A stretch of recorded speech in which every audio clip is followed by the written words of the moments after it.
Cet après-midi, j'ai eu l'opportunité d'échanger avec les jeunes activistes de Burkina en matière de changement climatique. J'ai interpellé un peu l'attention des uns et des autres sur la qualité qu'on doit avoir en tant qu'activiste, mais également proposer véritablement que l'activiste doit contribuer au développement de son pays.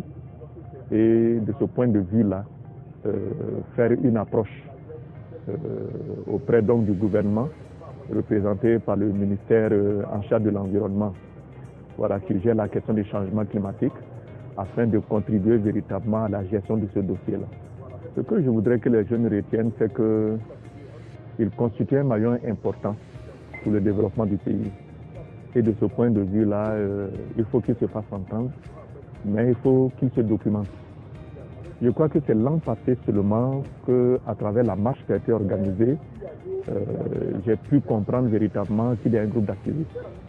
Pour travailler le Fonds vert climat, il faut engager des pourparlers avec d'abord l'autorité nationale désignée du Fonds vert.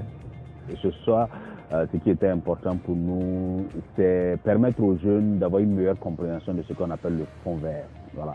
Parce que souvent les gens en entendent parler, il faut qu'ils puissent savoir c'est quoi, l'origine, le contexte, comment est-ce qu'ils peuvent pouvoir bénéficier de ce fonds et comment ça se met en œuvre.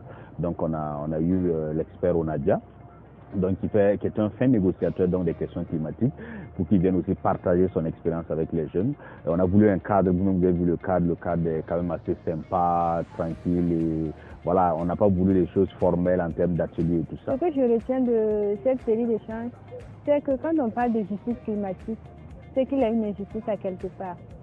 Étant donné que nous sommes dans un pays en voie de développement, nous remarquons que la plupart du temps, ce sont les grandes industries qui sont les plus grands pollueurs, comme la cimenterie, les compagnies aériennes.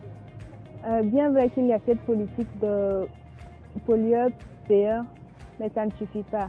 Bien vrai, ces compagnies-là ont l'argent, ils payent en fonction de leur pollution, mais ça ne suffit pas. Il faudrait aussi prendre en compte les conséquences qu'il y a autour de cette pollution-là. Sur le Fonds vert climat, c'est d'abord en tant qu'activiste ou encore en tant qu'organisation de la société civile, nous pouvons vraiment bénéficier effectivement de ce fonds si toutefois nous arrivons à monter un projet.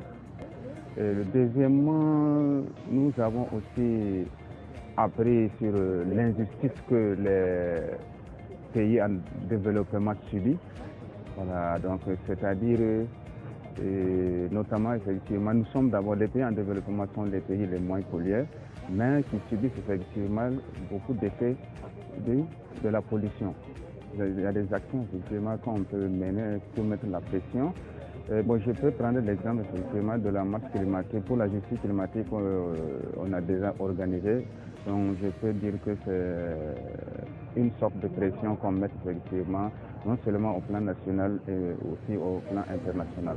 Le projet activiste africain pour la justice climatique, c'est d'abord un projet mis en œuvre au niveau continental, mais au niveau Burkina Faso par un consortium de 5 organisations, ONG et organisations, je vais dire, dont l'organisation leader c'est le PACJA, et donc associé donc avec Oxfam, Natural Justice, FAMNet et puis bien sûr African Youth Commission.